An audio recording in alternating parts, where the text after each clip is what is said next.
We're not even a month into this new year, and 2021 has already been a wild one to experience. We've seen a fat old man bring about the destruction of the UK, a fat old man bring about the destruction of himself, and the F1 world is now finally rid of Cyril Abiteboul.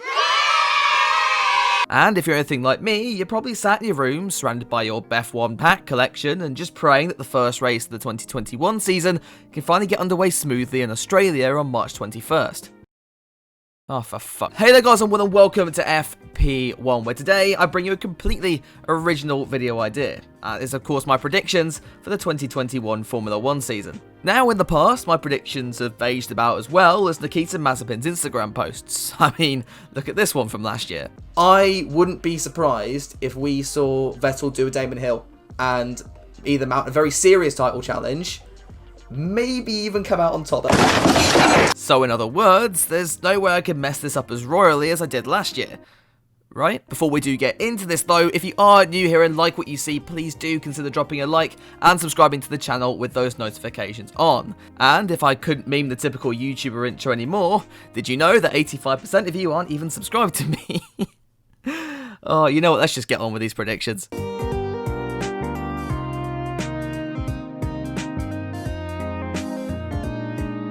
Number 1.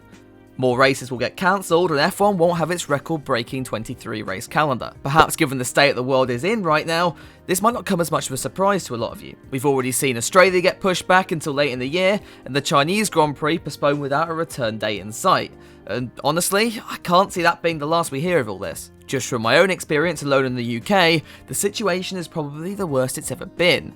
No thanks to this cunt. Unless we see some form of improvement soon, I can't see the British Grand Prix going ahead, with or even without fans. With most F1 teams holding bases in England as well, getting all the required parts and personnel to almost 24 different countries with a 9-month window is going to be a massive challenge. That being said, I don't think the calendar will undergo as drastic changes as it did in 2020, with F1 now being far more experienced with these matters than they were 12 months ago. And add to this that we now have a large list of potential replacements after the likes of Mugello, Portimao, Turkey and many more stepped in to host races last year. If I had to put a number on it, I'd say we're again looking at a 17 to 18 race season similar to last year. The real bummer though is that we'll still probably have to put up with Sochi. Number 2. McLaren and Ricciardo will end up best of the rest. Again, perhaps this is maybe more of a no-brainer, with the Woking squad picking up Mercedes engines for this year, as well as Danny Rick currently being in the form of his life. McLaren have slowly been building up after their short tenure with Honda, which, shall we say, was tiny bit underwhelming. And as we all know, this all culminated in the P3 finish in last year's championship. But the question now is, can they keep that up? Now that Mercedes engine, and of course the partnership of Lando and Daniel, will be a big benefit to the team. However, a repeat of 2020 is by no means going to be a given next year. Aston Martin, I feel, will surprise a lot of people as well, and be their next closest challenger, while the battle for P5 will end up between Alpine and the Circus. This one I see ending much closer than many people expect, with the prize money being so valuable with the new regulations coming into play from 2022 onwards. But I'm going to say McLaren to take P3, with a few surprise podiums to add into that as well. Number 3. Ferrari will struggle once again. Now Ferrari's 2020 season was, let's be honest, a disaster, with some of the team showing the brainpower comparable to those that stormed the US Capitol the other week. We're storming the Capitol! It's a revolution! And quite frankly, I can't see much changing with the limitations in the regulations going into this year's championship. It's been seen plenty of time before, but in F1, while it's incredibly easy to lose a large chunk of performance, it's then 10 times harder to start making that time back up. The Scuderia currently find themselves in one of these troughs, and there's no quick fix to get them back to winning ways. The 2022 regs may provide a lifeline, but with the exception of 2017, Ferrari's attempts to get on top of new rules haven't usually gone to plan. I can also see the teammate rivalry between Carlos Sainz and Charles Leclerc really being one to watch, as the former tries to establish himself within that new team. Meanwhile, the buzz around Charles has faded a bit since Ferrari have slipped back into the midfield, and Sainz, I feel, has the opportunity to take the lead role on that team, but will have to adapt to that car incredibly quickly. Despite being on a 2-year contract, 2021 will be a make or break year for the Spaniard, especially with the bottleneck full of young Ferrari juniors in those lower categories. Number 4. Mick Schumacher and Haas are going to struggle. At the end of 2020, the Haas F1 team finally had the balls to ditch the much-loved Romain Grosjean and controversial Kevin Magnussen. in favour of much-loved Mick Schumacher and the even more controversial Nikita Mazepin. Now before I start finding hitmen on my doorstep, let's discuss the young German for a bit. Mick has a history of struggling in his first year in any category. We saw it in Formula 4, Formula 3, and most recently in Formula 2 in 2019. Formula 1 though is going to be an entirely different ballgame, with Mick finding himself in what is likely to be the worst car of the grid this season. Now, I can see him picking up the occasional point if we have a crazy race, but expect this one to be a bit of a baptism of fire for the young star. Number 5. There will be more drivers subbing in over the year.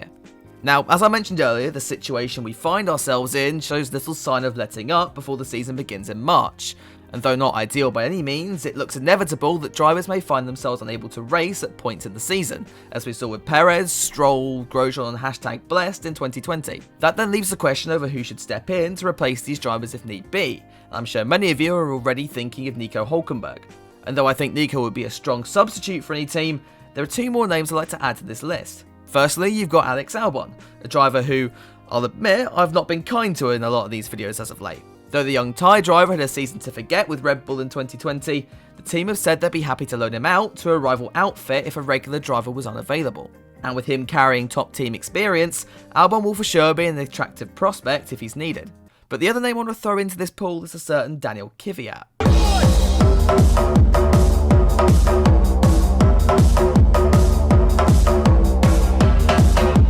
Now, okay, yeah, that was partly just so I could use that meme one last time, but just hear me out here for a second. Kvyat, despite being outshone by Pierre Gasly last season, had a really underrated end of the year, almost stacking a podium back in Imola and pulling off some impressive overtakes in the process. The Russian has already expressed an interest in rejoining Formula 1 for 2022, so if an option appears for him to stand in and show us what he can do, I'd be pretty confident that he'd take it. It's unlikely, yeah, but who'd have thought that George Russell would nearly win a race in 2020? I mean, anything can happen in Formula 1. Number 6, Valtteri Bottas, we better, but still underwhelming. I'll be honest, I forget what version of Valtteri Bottas we have right now.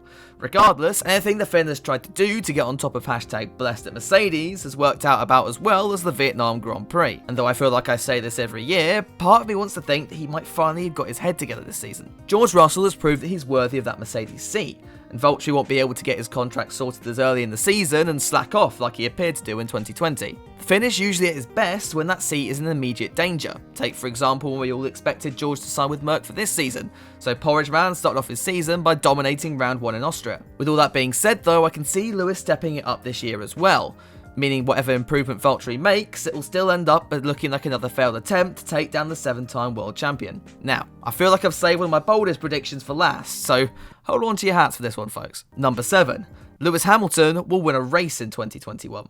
Oh my god! Wow! Tell you what guys, I think I'm sticking my neck out with this one. Okay, jokes aside, let's get into my actual final prediction for the 2021 F1 season. Number 8. Sergio Perez will be fired at the end of the season by Red Bull. Alright, I can see the Perez stands getting flustered in the comments already, but just let me explain myself first. I've talked about this more in detail on my video on how I think Sergio will get on with Red Bull this season, so I'll link that down in the description below.